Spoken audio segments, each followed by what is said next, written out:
Mentir, enganar, iludir.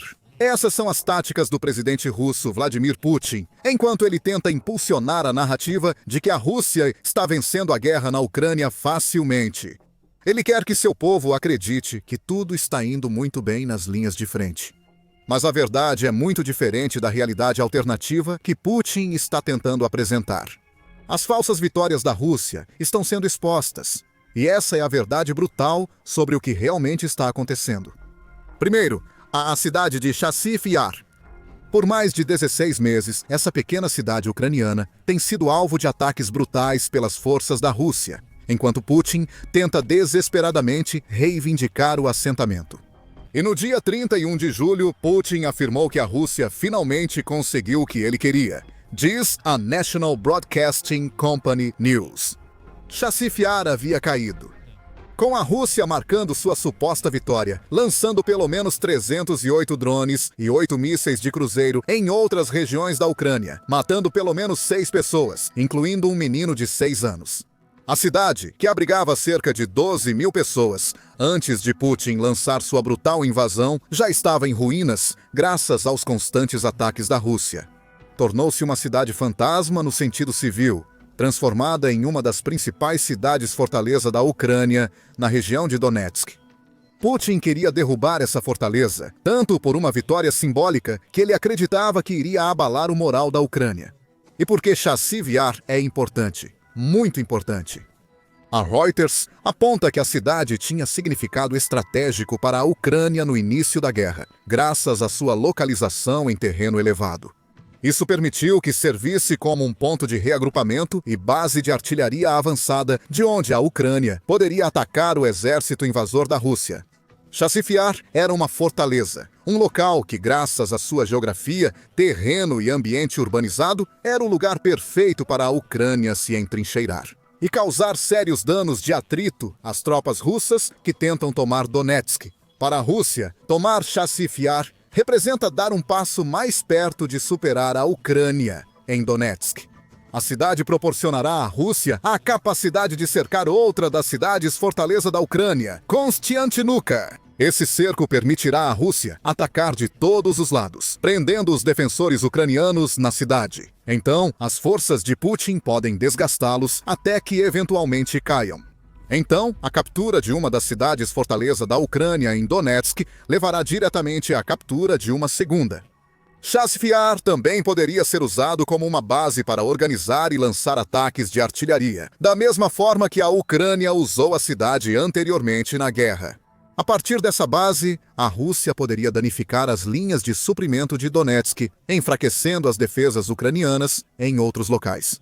A Rússia não ganha automaticamente em Donetsk se conquistar Chasiv Yar.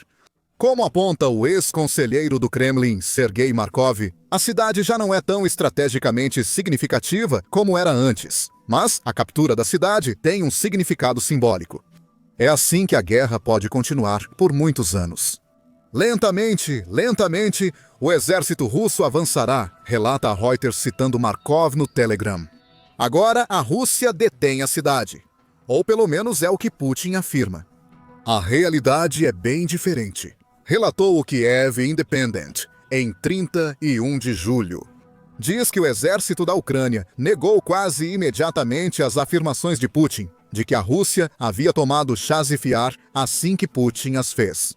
O veículo citou Viktor Trehubov, que é o porta-voz do Korditsia, grupo de forças que está ajudando a defender Chasiv Yar.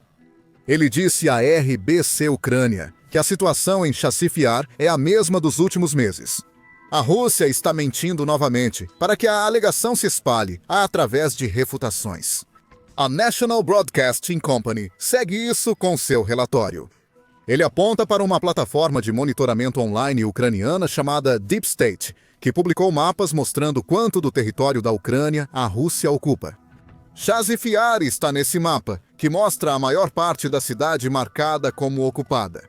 Mas uma parte da cidade está em cinza, o que a National Broadcasting Company diz que significa estar sob controle desconhecido. Em outras palavras, os combates ainda estão ocorrendo nessas áreas, o que imediatamente refuta a afirmação do Kremlin de que a Rússia tomou a cidade inteira. Nada disso é para dizer que a situação em Chasiv Yar é boa para a Ucrânia. Como aponta Emil Kastelhelm, analista do grupo de monitoramento Blackbird para o Kiev Independent, a Rússia detém a vasta maioria da cidade. Conseguimos geolocalizar russos em muitas partes da cidade, nas bordas da cidade, diz o analista. Ainda é possível que nas bordas mais distantes e periferias da cidade.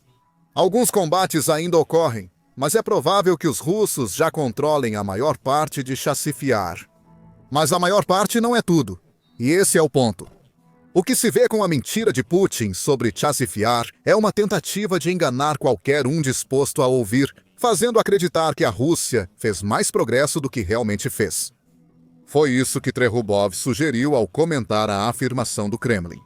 Mesmo uma mentira que é facilmente refutada pode passar por verdade se for repetida o suficiente. Até mesmo as refutações ajudam a espalhar a mentira, que é exatamente o que Putin está contando. Ele espera que as pessoas ouçam que a Rússia capturou Chasiv Yar e depois não investiguem mais.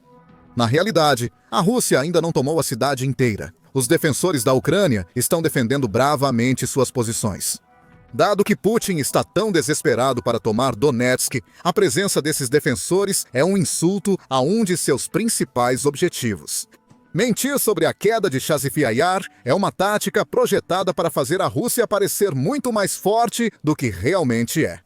E mesmo que a cidade esteja à beira da queda, isso não muda muito, de acordo com Kastelhelm. Apesar de suas alegações atuais, a linha de frente não avançou significativamente desde a semana passada. Nesse sentido, não é um desenvolvimento tão radical. A grande vitória russa em Chasiv Yar não aconteceu, e mesmo que tenha acontecido, não significa muito. Claro, isso agora levanta a questão óbvia. Se Putin está disposto a mentir tão abertamente sobre a situação em Chasiv Yar, sobre o que mais ele está mentindo? Tanto assim, começando com a taxa de baixas da Rússia na guerra da Ucrânia. Esta próxima grande mentira russa é revelada graças ao Roman Koronets, da United 24 Media. Ele relata sobre uma investigação conjunta conduzida pelo veículo de mídia Russa Stories e o Kiev Independent.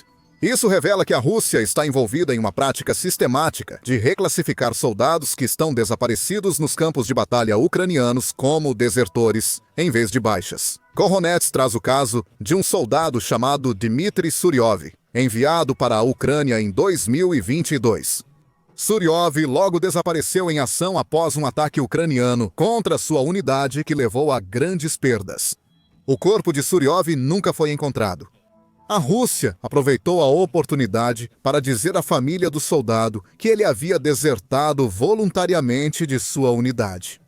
A mãe de Suryov tinha uma dúvida. Eles nos disseram que Dmitry fugiu, ela contou para a Stories, mas é impossível. Ele se orgulhava de servir. Suryov se junta a centenas, talvez até milhares de soldados russos que a investigação conjunta diz terem desaparecido em ação e agora foram classificados como desertores pela Rússia. Não há confirmação de nenhuma dessas deserções. Parece que a Rússia está mentindo sobre o status desses soldados, que provavelmente estão mortos no campo de batalha ucraniano, em vez de fugirem pela Ucrânia, evitando ser capturados tanto pelos ucranianos quanto pelos próprios soldados russos. Mas por que a mentira? Bem, existem duas razões. Começando com o desejo de Putin de esconder a enorme taxa de baixas da Rússia. A Rússia não quer admitir para ninguém o quão alto foi o custo que Putin permitiu que seu exército pagasse durante uma guerra. Isso deveria ter terminado em 5 dias, mas agora já dura 3 anos e meio. E existem números de fontes ucranianas. O Ministério das Finanças da Ucrânia revela isso. A Rússia perdeu mais de 105 milhões para morte, ferimento ou captura na Ucrânia até 31 de julho. E atualmente tem uma taxa de baixas de cerca de 1.000 soldados por dia. No entanto, o russo médio não sabe nada sobre isso. Putin planejou dessa maneira. No início de julho, a Newsweek relatou que o Kremlin, oficialmente, parou de relatar o número de mortes que a Rússia está sofrendo na Ucrânia em uma tentativa desesperada de ocultar as perdas do país. Lembre-se de que esse relatório oficial russo já teria sido manipulado para ser o mais favorável possível. O fato de a Rússia estar escondendo até esses números manipulados revela tudo. A Newsweek aponta que a Rosstat, que é a agência de estatísticas do Estado russo, não divulgou nenhum dado demográfico-chave em nenhum momento durante 2025. Esses dados tendem a revelar pelo menos uma parte das baixas russas, embora nem isso seja totalmente preciso. Afinal, apenas os russos recuperados do campo de batalha e confirmados como mortos são relatados. Milhares de soldados russos nunca entram nos dados que o Rosstat relata. E agora, graças à falsa classificação da Rússia de soldados mortos como desertores, muitos mais serão excluídos dos números de baixas. Assim como a mentira do Chassif Yar, tudo isso serve para fazer a Rússia parecer mais forte do que realmente é na guerra da Ucrânia. Quanto menos mortes relatadas, melhor Putin pode afirmar que seu exército está se saindo bem em batalha. E a segunda razão para essa mentira sobre desertores se resume a uma coisa: dinheiro. Putin fez um grande alarde sobre o fato de que as famílias de quaisquer soldados russos que são confirmados como mortos na Ucrânia recebem pacotes generosos de compensação. Note a palavra confirmado.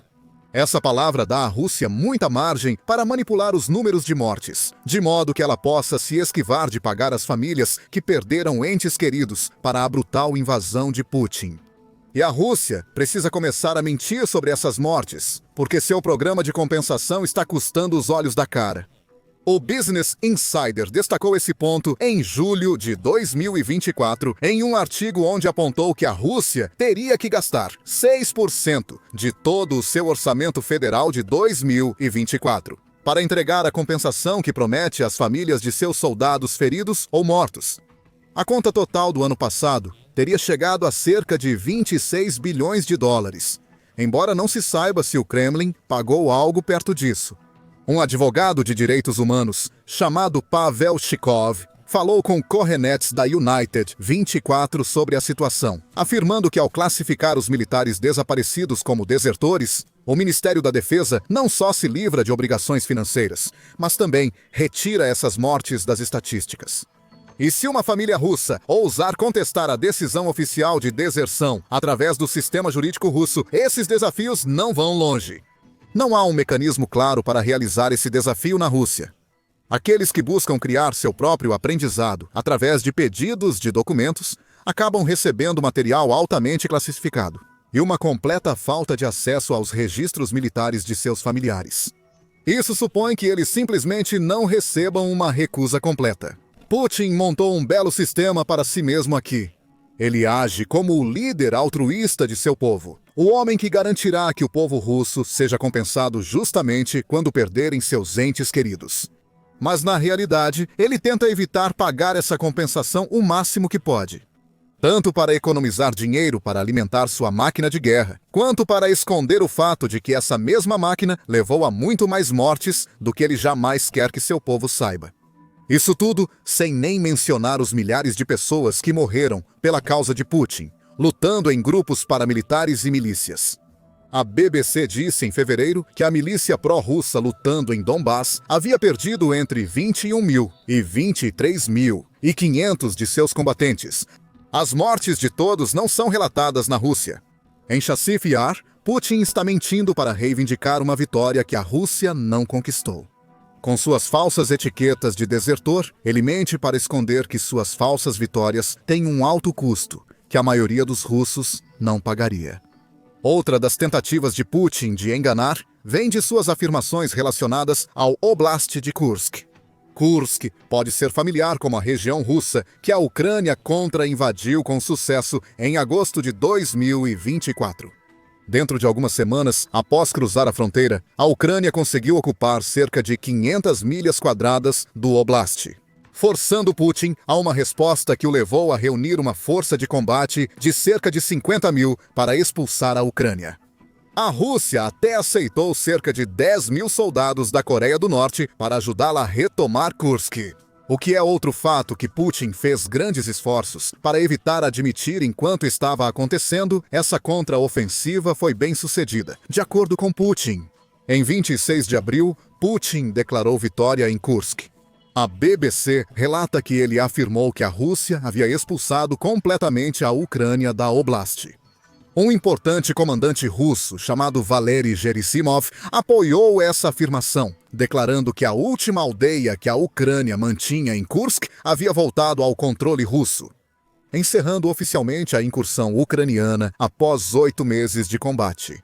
Gerasimov também disse que 76 mil soldados ucranianos morreram ou foram feridos no combate, o que a BBC diz que nenhuma outra fonte conseguiu verificar independentemente. Claro, isso era uma mentira. Mesmo na época, a Ucrânia foi rápida em apontar que a Rússia estava longe do ponto em que poderia afirmar ter retomado completamente Kursk. Disse que suas tropas ainda estavam conduzindo operações na Oblast de fronteira, mesmo diante da contraofensiva da Rússia. Eles foram empurrados para trás, mas continuavam no jogo. Alguns dias após seu anúncio, em 26 de abril, Putin foi até mesmo forçado a fazer um raro recuo.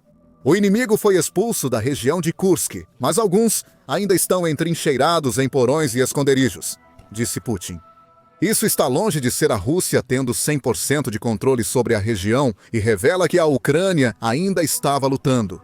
Cerca de 2 meses depois, em 22 de junho, a BBC revelou o quão profunda foi a mentira de Putin sobre Kursk. Ele relatou comentários feitos pelo comandante-em-chefe do exército ucraniano, Oleksandr Sersky, que disse que 10 mil soldados russos ainda estavam lutando contra as tropas da Ucrânia em Kursk. E eles tinham que estar. Afinal, Sersky disse, a Ucrânia ainda mantinha cerca de 35 milhas quadradas da região. Concedido, é muito menos do que havia tomado em agosto de 2024.